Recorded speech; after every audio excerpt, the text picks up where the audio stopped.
الحمدللہ رب العالمین الصلاۃ والسلام علی رسولہ الکریم اعوذ باللہ من الشیطان الرجیم بسم اللہ الرحمن الرحیم لیس البر ان تولوا وجوہکم قبل المشرق والمغرب ولکن البر من آمن باللہ والیوم الآخر والملائکۃ والکتاب والنبیین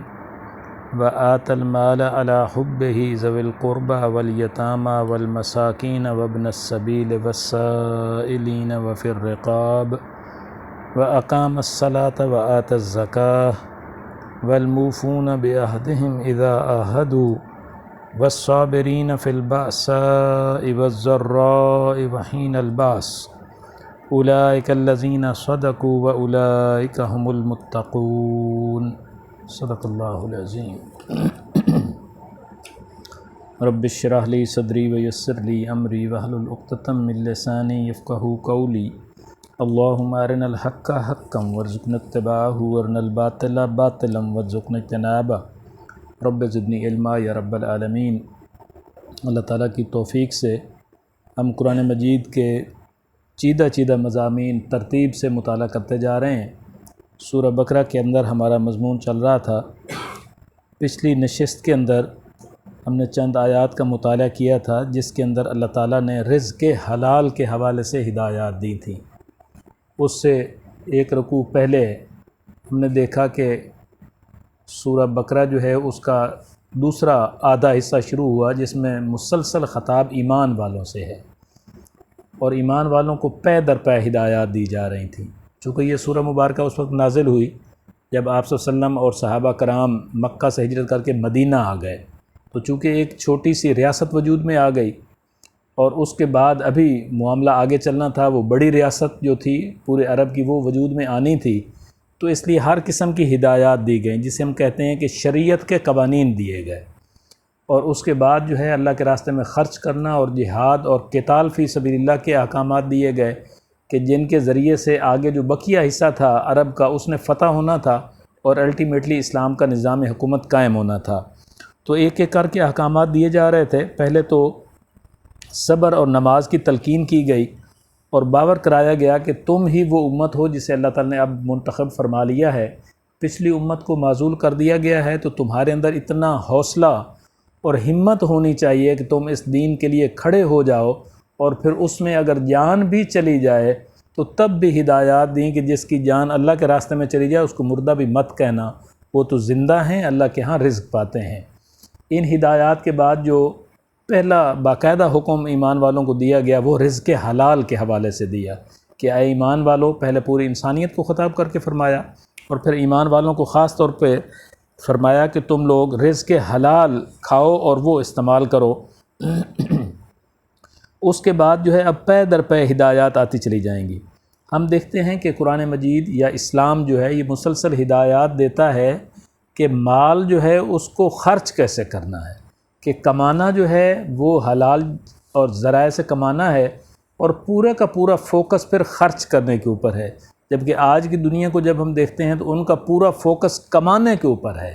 خرچ کرنے کے لیے جو ہے وہ ان کی ہدایات نہیں ہوتی۔ وہ زیادہ یہ ہوتا ہے کہ اپنی جو فیسلٹیز ہیں ان کو بڑھاتے جائیں اور سے اور اپنی لائف جو اس کو کمفرٹ میں ڈالتے چلے جائیں، جبکہ اسلام جو ہے اس کا فوکس ہے کہ خرچ کیسے کرنا ہے۔ اس لیے یہاں پر آج اس آیت کا مطالعہ کر رہے ہیں، یہ آیت نمبر 170 ہے سورہ بقرہ کی، اور یہ آیت البر کے نام سے جانی جاتی ہے، جس میں نیکی کی ایک جامع ڈیفینیشن ہمارے سامنے آئی ہے کہ نیکی کے لوگوں کے مختلف کانسیپٹ اور نظریات ہوتے ہیں۔ ہم دیکھتے ہیں اپنے معاشرے کے اندر جب ہم دیکھتے ہیں تو تین طرح کے لوگ ہمیں نظر آتے ہیں۔ ایک تو وہ لوگ ہیں کہ جو نماز روزے کے بڑے پابند ہیں اور جو ہے وہ تجارت کرتے ہیں اور معاملات کرتے ہیں، کاروبار کرتے ہیں، نماز روزے کی اتنی پابندی کہ ہر سال عمرہ کریں گے اور جو ہے وہ اس میں NGOs بھی بنا کے رکھیں گے، معاملات کریں گے۔ لیکن اس کے بعد جب آپ ان کی روزگار کو دیکھیں گے، کمائی کو دیکھیں گے، تو پھر نہیں فرق کریں گے کہ کہاں کمائی سود سے آ رہی ہے، کہاں ملاوٹ سے آ رہی ہے، کہاں تجارت میں جھوٹ بولا جا رہا ہے، کہاں لوگوں کے ساتھ وعدے کر کے ان کے آرڈر وقت پر تیار نہیں کیے جا رہے، اور کہاں جو ہے وہ انسانی حقوق کی وائلیشن کی جا رہی ہے جسے ہم حقوق العباد کہتے ہیں۔ تو یہ ایک ان کا اپنا کانسیپٹ ہے، وہ سمجھتے ہیں کہ بس اللہ تعالیٰ کی عبادات کر لی جائیں، اور دوسرا پہلو جو ہے اس کو بالکل آزادی سے چھوڑ دیا جائے کہ وہ جو ہے سمگلنگ کے ذریعے سے مال آتا ہے، ملاوٹ کے ذریعے سے آتا ہے، جس طرح سے بھی آتا ہے، یہ ایک ان کا جو ہے وہ اپنا کانسیپٹ ہے کہ نیکی یا نیک آدمی اس کو کہتے ہیں۔ ایک دوسرا کانسیپٹ ہے جس کا خاص طور پر ہمیں واسطہ پڑتا ہے دفاتر کے اندر۔ کچھ لوگ وہاں ہمیں ایسے ملتے ہیں کہ جو یہ کہتے ہیں کہ جی اصل چیز تو یہ ہے جو ہم کر رہے ہیں کہ لوگوں کے حقوق پورے کرنے ہیں، کہ جو سائل آتا ہے اس کی ضروریات کو پورا کرنا ہے، اس کے لیے سٹینڈ لینا ہے اور دیانتداری سے نوکری کرنی ہے، اور پھر جب وہ ان کو سینسٹائز کیا جاتا ہے کہ نہیں، اس کا دوسرا حصہ حقوق اللہ کا بھی ہے جس میں اللہ تعالیٰ کی بندگی کرنی ہے، نمازیں پڑھنی ہیں، روزے رکھنے ہیں، معاملات کرنا ہے، جہاد کرنا ہے، وہ کہتے ہیں نہیں نہیں، یہ تو اصل چیز یہ ہے، یہ ہم کر رہے ہیں، باقی ہر ایک کا اپنا ذاتی معاملہ ہے، کوئی چاہے تو کرے اور چاہے تو نہ کرے۔ پھر کچھ اور لوگ ہیں، ان کے اپنے جو ہے وہ فلسفے ہیں کہ ڈکیتی کے ذریعے سے اور مختلف غلط طریقوں سے مال کمائیں گے، پھر کچھ اس میں سے غریبوں کے اوپر بھی خرچ کر دیں گے۔ یعنی جو ہے وہ یہاں تک کہ آپ دیکھتے ہیں کہ وہ عورتیں بھی کہ جو فحاشی کے ذریعے سے مال و دولت کماتی ہیں، وہ بھی کوئی نہ کوئی مسجد بنا دیتی ہیں اور کوئی نہ کوئی نیکی کا کام کر لیتی ہیں اور سمجھتی ہیں کہ ہم نے بڑا اچھا کام کر دیا۔ اور کچھ لوگ ہمارے اور بھی ہیں جو کہ سمجھ کے لحاظ سے یا دینی علم کے لحاظ سے پیچھے ہیں، تو وہ چھوٹی چھوٹی چیزوں پہ بہت زیادہ فوکس کریں گے کہ وہ اگر نماز کی بات آ جائے گی تو وہ ایسے اس کے اوپر فوکس کریں گے کہ بھئی اتنے پاؤں کھولنے ہیں، اتنے ہاتھ رکھنے ہیں، یہ کرنا ہے، اگر آپ نے اس طرح سے نہیں کیا تو گویا کوئی بہت بڑی وائلیشن ہو گئی ہے۔ تو وہ اس کو نیکی سمجھتے ہیں کہ اس میں جتنے جو ہے وہ آگے سے آگے بہت ہی باریکی میں چلتے چلے جائیں گے وہ نیکی۔ یہ مختلف تصورات ہیں، اور ان جنرل جو ہے وہ ہم جانتے ہیں کہ وہ آدمی جس نے بڑی خوبصورت داڑھی رکھی ہو، شرع کے مطابق کوئی امامہ پہنا ہوا ہو، کوئی تسبیح ہو، خاص طرح کی وضع قطع ہو، ہم کہتے ہیں جی بڑا نیک آدمی ہے۔ اس سارے کو سامنے رکھتے ہوئے قرآن مجید نے جس آدمی کو نیک کہا ہے اس کے لیے جو دیکھ لیجئے، پہلی ڈیفینیشن بھی یاد رکھیے، متقی کی شروع میں جو ڈیفینیشن ہم نے پڑھی تھی تو 3 باتیں آئی تھیں کہ وہ لوگ جو اللہ کے غیب پر ایمان رکھتے ہیں، نماز قائم رکھتے ہیں اور زکوٰۃ ادا کرتے ہیں، یعنی اللہ کے راستے میں خرچ کرتے ہیں جو انہیں دیا گیا۔ 3 باتیں تھیں، اب ان کو جو ہے وہ کھولا جا رہا ہے۔ یہاں فرمایا لیس البر ان تولوا وجوہکم قبل المشرق والمغرب، نیکی صرف یہ نہیں ہے کہ تم اپنے چہروں کو پھیر لو مشرق کی طرف یا مغرب کی طرف، چونکہ پہلے پیچھے بات ہو گئی تھی کہ جس میں جو ہے تحویل قبلہ ہوا کہ پہلے آپ صلی اللہ علیہ وسلم اور صحابہ کرام قبلہ جو بیت المقدس کا ہے اس کی طرف منہ کر کے نمازیں پڑھ رہے تھے، پھر حکم آ گیا کہ ادھر منہ کر لیجئے بیت اللہ کی طرف، تو ادھر منہ کر لیا، پھر لوگوں نے باتیں بنائی کہ یہ کیا دین ہوا۔ تو ان کو واضح کیا جا رہا ہے کہ یہ جو ڈائریکشنز ہیں صرف ان کو فالو کر لینا خالی نیکی نہیں ہے، یہ بھی اپنی جگہ جو ہے وہ پابندی ہے کہ جو اللہ تعالیٰ مقرر کریں گے اس ڈائریکشن کو فالو کرنا ہماری ذمہ داری ہے، لیکن اصل نیکی کس کی ہے اس کی وضاحت آگے فرمائی جا رہی ہے۔ وَلَٰكِنَّ الْبِرَّ، لیکن نیکی تو اس کی ہے من آمن باللہ، جو اللہ پر ایمان رکھے، والیوم الآخر، اور آخرت پر ایمان رکھے۔ کیوں یہ کہا جا رہا ہے؟ وہ اس لیے کہ جو موٹیو فورس ہے کوئی بھی نیک کام کرنے کے لیے وہ یہی ہے، یہ معلوم ہو کہ میں نے اللہ کی رضا کے لیے یہ کام کرنے ہیں، اور اس لیے کرنے ہیں کہ کل کو قیامت والے دن اللہ کے حضور پیش ہو کے اس کا حساب کتاب دے سکوں یا اللہ سے اجر پا سکوں۔ جب تک یہ موٹیو فورس نہ ہو، اللہ پر ایمان، اللہ کی رضا اور خوشنودی حاصل کرنے کے لیے نیک کام کرنا اور پھر اپنے محاسبے کو سامنے رکھ کے کرنا، تب تک بندہ نیکی کے لیے کیوں تیار ہوگا؟ جب اس کو پتہ ہو کہ کوئی پوچھنے والا نہیں ہے اور جو ہے وہ کہیں میں آنسریبل نہیں ہوں، تو پھر کوئی کسی کو کیا ضرورت ہے کہ وہ اپنی فیسلٹیز کو کمپرومائز کرے اور بڑا دیکھ بھال کے چلتا رہے اور اپنے معاملات جو ہیں اس کے اندر اتنا محتاط ہو جائے۔ تو یہ موٹیو فورس ہے۔ اس کے بعد جو ہے فرمایا کہ وہ ایمان رکھتا ہے اللہ اور آخرت کے دن پر، والملائکۃ والکتاب والنبیین، اور فرشتوں پر اور کتابوں پر اور نبیین پر، اور یہ 5 جو ہے وہ ایمانیات ہیں۔ ان میں سے آخری 3 کو جمع کریں تو اس کو ہم کہتے ہیں کہ یہ ایمان بالرسالت ہے۔ رسالت کے 3 پارٹ ہیں کہ اللہ تعالیٰ نے اپنی ہدایات، اپنی کتاب جو ہے وہ ایک فرشتے کو دی، اور وہ فرشتہ جو ہے وہ رسول بشر پر لے کر آیا، تو ایک چین مکمل ہو گئی۔ تو گویا یہ رسالت پر ایمان کیوں ضروری ہے؟ اس لیے کہ اگر رسالت کی لیمیٹیشنز نہ ہوں تو ہر انسان کے اندر جو ہے وہ خیر و شر کا جذبہ اللہ تعالیٰ نے رکھا ہوا ہے، پھر وہ جب اس کو اپنی مرضی سے انٹرپریٹ کرے گا تو پھر وہ کہیں کا کہیں نکل جائے گا۔ جس طرح کی مثالیں جو ہے پچھلی کتابوں سے ہمارے سامنے آتی ہیں کہ جس طرح عیسائیت تھی، انہوں نے جو ہے وہ بہت ہی آگے تقویٰ کی منزلیں طے کرنے کے لیے رہبانیت کا راستہ اختیار کر لیا، اور جو ہے وہ حضرت عیسیٰ علیہ السلام کے مقام کو اتنا بڑھایا کہ اللہ کا بیٹا قرار دے دیا۔ تو گویا جو موٹیو فورس ہے وہ اللہ پر ایمان ہے، آخرت کی جواب دہی ہے، اور اس کی جو لمیٹیشنز ہیں وہ رسالت کی ہیں، کہ وہ لمیٹیشنز لگی ہوں گی تو آپ کو پتہ ہوگا کہ یہاں کتنے فرض ادا کرنے ہیں، کتنے روزے رکھنے ہیں، کتنے کاروبار میں اجازت ہے، کتنے معاملات میں آگے جانا ہے، کہاں رکنا ہے، کہاں اعتدال ہے، کون سی لیمٹس ہیں۔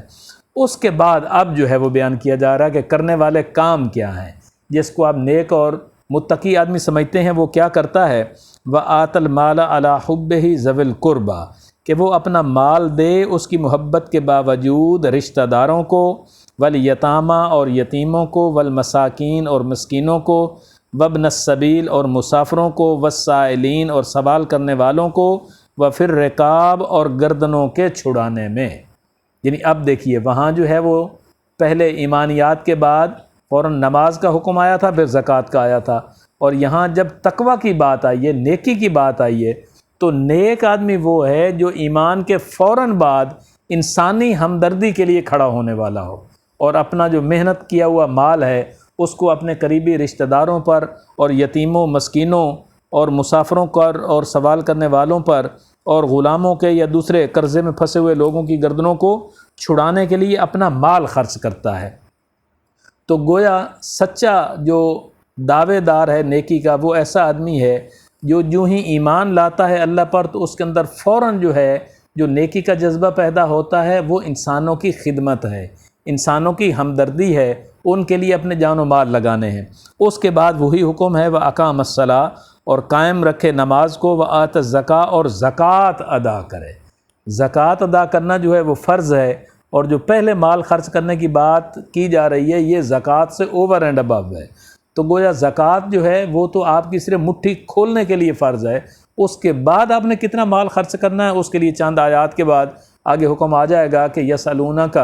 کہ یہ آپ سے سوال کرتے ہیں ماذا ینفقون، ہم کیا خرچ کریں، تو جواب دیا گیا قل العفو، تو آپ فرما دیجئے جو ضرورت سے زیادہ ہے اس کو اللہ کے راستے میں خرچ کر دیں۔ تو یہ اصل میں جو ہے وہ انسانی ہمدردی کے لیے اور انسانوں کے کام آنے کے لیے، انسانوں کو مشکلات میں دیکھ کے اور مصیبت میں گھرے ہوئے لوگوں کو دیکھ کر جس کے دل کے اندر نرمی پیدا ہوتی ہے اور ان کی مدد کے لیے، ان کی خدمت کے لیے کھڑا ہوتا ہے، یہ نیک آدمی ہے۔ لیکن اس کے ساتھ وہ نماز کا بھی پابند ہو اور زکوٰۃ دینے والا بھی ہو۔ اگلی اہم ہدایت کیا ہے؟ وَالصَّابِرِينَ فِي الْبَأْسَاءِ وَالضَّرَّاءِ وَحِينَ الْبَأْسِ، یہ وہ لوگ ہیں جو صبر کرنے والے ہیں، بلکہ اس سے پہلے ایک ہدایت ہے وَالْمُوفُونَ بِعَهْدِهِمْ إِذَا عَاهَدُوا، اور یہ پورا کرنے والے ہیں اپنے وعدوں کو جب وہ عہد کر لیں۔ اہم ترین معاملہ کہ جو کہ انسانوں کے ساتھ بھی اور اللہ تعالیٰ کے ساتھ بھی مقرر ہے وہ عہد کی پابندی ہے۔ اس میں عہد الست بھی آتا ہے، ہمارا سورہ فاتحہ کا اللہ تعالیٰ کے ساتھ کیا ہوا عہد وہ بھی آتا ہے،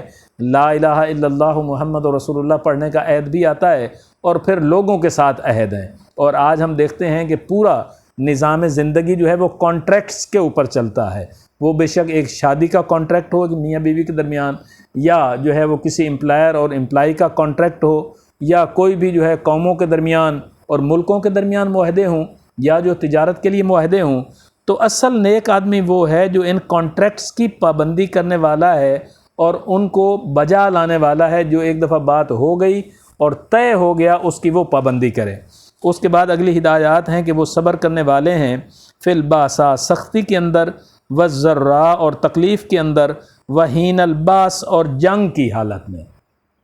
چونکہ پیچھے ہم پڑھ رہے ہیں کہ اسلام جو ہے وہ صرف اپنی ذاتی زندگی تک نہیں ہے کہ نماز روزے تک اور اپنے معاملات تک، بلکہ اس سے آگے نکلنا ہے۔ اجتماعی نظام عدل کا قیام جو ہے وہ اس دین کا سب سے بڑا حصہ ہے کہ اپنی ذاتی زندگی سے آگے چلتے ہوئے پھر وہ اجتماعی زندگی کا پورا نظام جو ہے اس کو اسلام کے تابع کرنے کے لیے مسلسل قرآن مجید کی ہدایات کو پھیلانا، اور پھر اس کے اندر جو مشکلات پڑیں ان کو برداشت کرنا، اور پھر الٹیمیٹلی وہ معاملہ چلتا چلتا جہاد و قتال فی سبیل اللہ تک جائے گا، اور جنگ کی صورتحال پہنچے گی تو اس کے لیے بھی ہدایات دیں کہ اس وقت وہ لوگ صبر کرنے والے ہیں۔ تو یہ ایک پورا جو ہے وہ جامع کانسیپٹ دے دیا گیا کہ نیکی جو ہے کہ جو آدمی اپنے آپ کو نیک کہے تو وہ ان ساری ہدایات پر عمل کرنے والا ہو، تو اس کے اوپر فرمایا اولئک الذین صدقوا، یہ وہ لوگ ہیں جو سچے ہیں، یعنی اگر وہ دعویٰ کرتے ہیں کہ ہم نیک ہیں تو ان لوگوں کا نیکی کا دعویٰ سچا ہے۔ وَأُولَٰئِكَ هُمُ الْمُتَّقُونَ، اور یہی وہ لوگ ہیں جو پرہیزگار ہیں۔ یعنی وہ پرہیزگاری کی ڈیفینیشن جو وہاں سے شروع ہوئی تھی اب اس کو کھول دیا گیا، اور اس کی ترتیب جو ہے وہ بھی تھوڑی بدل دی گئی کہ ایمان کے فوراً بعد حقوق العباد ہیں، اس کے بعد نماز ہے، پھر زکوٰۃ ہے، اور پھر حقوق العباد اور حقوق اللہ کا مشترکہ معاملہ عہدوں کی پابندی ہے، اور پھر اس دین کو پھیلانے کے لیے دعوت و تبلیغ ہے، اس کے راستے میں جو مشکلات ہیں، اور پھر اس کی چوٹی ہے کہ جہاد اور قتال فی سبیل اللہ کی منزل آئے گی، اور اس میں آگے بڑھنے والے اور صبر و استقامت کے ساتھ چلنے والے، یہ ایک جامع تصور ہے نیکی کا جو اللہ تعالیٰ نے ہمیں سکھا دیا، اور ہمیں اپنے اپنے معاملات پہ غور کرنا چاہیے کہ ان میں کون سی چیزیں ہیں جو میرے اندر کم ہیں اور میں اس میں آگے بڑھ کے ان کو اختیار کرتا چلا جاؤں۔ تو یہ ایک جامع جو ہے وہ ہدایات ہمیں دے دی گئیں۔ اس کے بعد جو ہے پھر کچھ ہدایات ہیں وصیت کے حوالے سے کہ جب کوئی فوت ہو رہا ہو تو اس کو چاہیے کہ وہ وصیت کر جائے اپنے کچھ لواحقین کے لیے، اپنے معاملات کے لیے۔ پھر اس میں باریکی سے ہدایات یہ دیں کہ جو وصیت کرنے والا ہے اس کو چاہیے کہ بالکل شریعت کے مطابق وصیت کرے، کسی کا حق نہ مارے۔ اور یہ بھی فرمایا گیا کہ اگر وصیت کرنے والے نے کسی کا حق مار دیا اور کوئی وصیت ایسی کر دی جو شریعت کے خلاف تھی تو وہ لوگ جو پیچھے وارثان کھڑے ہوں گے ان کی ذمہ داری لگائی کہ آپ اس وصیت کو فوراً درست کریں گے، اور درست کر کے اس کے مال و اسباب اور جو چیزیں بھی انہوں نے کی ہیں ان کو شریعت کے مطابق چلائیں گے، تاکہ وہ جانے والا جو ہے وہ بھی آگے اپنی آسانی میں ہو، اور جو لوگ پیچھے آپ کریں گے آپ کے معاملات بھی جو ہیں وہ آسان ہو جائیں۔ اس کے بعد جو ہے پھر روزوں کی فرضیت کا رکوع ہے، اس کا مطالعہ ہم نے رمضان المبارک سے پہلے کر لیا تھا، بس اس میں ایک آیت جو ہے وہ درمیان میں دیکھ لیتے ہیں، آیت نمبر 186۔ باقی تو روزوں کی فرضیت اور اس کے بارے میں احکامات بھی اور ان کی فضیلت بھی وہ سارے جو ہے پورے رکوع میں بیان ہوئے جو ہم دیکھ چکے ہیں۔ یہاں فرمایا گیا وَإِذَا سَأَلَكَ، اور جب سوال کریں آپ صلی اللہ علیہ وسلم سے عبادی میرے بندے انی میرے بارے میں فَإِنِّي قریب، تو میں تو قریب ہی ہوں۔ کیا ہی اللہ پاک کی شان ہے کہ آپ صلی اللہ علیہ وسلم سے فرمایا جا رہا ہے کہ جب میرے بندے، کہیں تصور نہیں کہا کہ جی میرے نیک بندے، بلکہ میرے بندے، کوئی بھی پوچھنے والا سوال کرے تو آپ فرما دیجئے کہ اللہ تعالیٰ کی ذات جو ہے وہ بہت قریب ہے۔ قرآن مجید خود بیان کر چکا ہے جس میں اللہ پاک نے فرمایا کہ میں ہر انسان کی شہ رگ سے بھی زیادہ قریب ہوں۔ تو ہمیں سورہ فاتحہ میں یہ سکھایا گیا کہ جب بھی ہم نے اللہ کی بندگی کا فیصلہ کرنا ہے تو اسی سے مدد بھی مانگنی ہے، تو اللہ تعالیٰ کی مدد مانگنی ہے، اور جو غلطیاں کوتاہیاں ہو گئی ہوں اس کے اوپر اللہ تعالیٰ کی طرف رجوع کرنا ہے، سرنڈر کرنا ہے، توبہ کرنی ہے، اور پھر اس کے مطابق آگے چلنا ہے۔ چونکہ اسی کے جواب میں اللہ پاک نے فرمایا اجیب دعوت الداع اذا دعان، میں قبول کرتا ہوں پکارنے والے کی دعا کو جب وہ مجھے پکارے، فَلْيَسْتَجِيبُوا لِي، پس چاہیے کہ وہ بھی میرا حکم مانیں، وَلْيُؤْمِنُوا بِي، اور چاہیے کہ وہ مجھ پر ایمان رکھیں، لَعَلَّهُمْ يَرْشُدُونَ، تاکہ وہ ہدایت پا جائیں۔ یعنی یہ 2 وے معاملہ ہے، 1 وے نہیں ہے، جیسے پہلے بھی ہم پڑھ آئے تھے جس میں فرمایا گیا تھا کہ تم مجھے یاد کرو میں تجھے یاد کروں گا۔ تو 2 وے معاملہ ہے، جو اللہ تعالیٰ کی طرف رجوع کرتا ہے اللہ تعالیٰ بھاگ کے اس کو سمیٹ لیتے ہیں اور اپنی رحمت میں داخل کر لیتے ہیں۔ تو اس لیے یہاں بھی فرمایا کہ ان لوگوں کو بھی چاہیے کہ یہ میرا حکم مانیں اور مجھ ہی پر ایمان لائیں تاکہ ہدایت پا جائیں۔ تو ہدایت پانے کے لیے سب سے ضروری چیز جو ہے وہ انسان کی اپنی نیت اور ارادہ ہے۔ جب میں اللہ تعالیٰ کے حضور سرنڈر کرتا ہوں، اپنی نیت کرتا ہوں، ارادہ کرتا ہوں، ہدایت حاصل کرنا چاہتا ہوں اور اللہ تعالیٰ کی طرف رجوع کرتا ہوں، تو اللہ تعالیٰ اس کے لحاظ سے مجھے ہدایت دے دیتے ہیں۔ اللہ تعالیٰ کی وہ ذات ہیں جو کہ ہمارے دلوں کے رازوں کو، بھیدوں کو جاننے والے ہیں، ان خیالات اور نظریات کو بھی جاننے والے ہیں جو ابھی ہمارے اندر کھڑے نہیں ہوئے اور آنے والے ہیں۔ تو اس لیے اللہ تعالیٰ کو خوب معلوم ہے کہ میں چاہتا کیا ہوں۔ تو یہ بات ارشاد فرمائی گئی کہ ہمیں چاہیے کہ ہم خود نیت اور ارادہ کر کے اللہ تعالیٰ کی ذات پر پختہ یقین رکھتے ہوئے، آخرت کا یقین رکھتے ہوئے اس کی طرف رجوع کریں اور اپنے معاملات کی اصلاح کریں، اور جو ہدایات سامنے ہمارے آئی ہیں ان کو اختیار کرتے ہوئے اللہ تعالیٰ کے نیک لوگوں میں شامل ہو جائیں۔ تو یہ قرآن مجید کا آج کا پیغام ہے۔ اللہ تعالیٰ سے دعا ہے جو آیات ہم نے پڑھی ہیں ان کو سمجھنے کی اور عمل کرنے کی توفیق عطا فرمائے۔ اقول قولی ھذا واستغفر اللہ لی ولکم ولسائر المسلمین والمسلمات، جزاکم اللہ خیر۔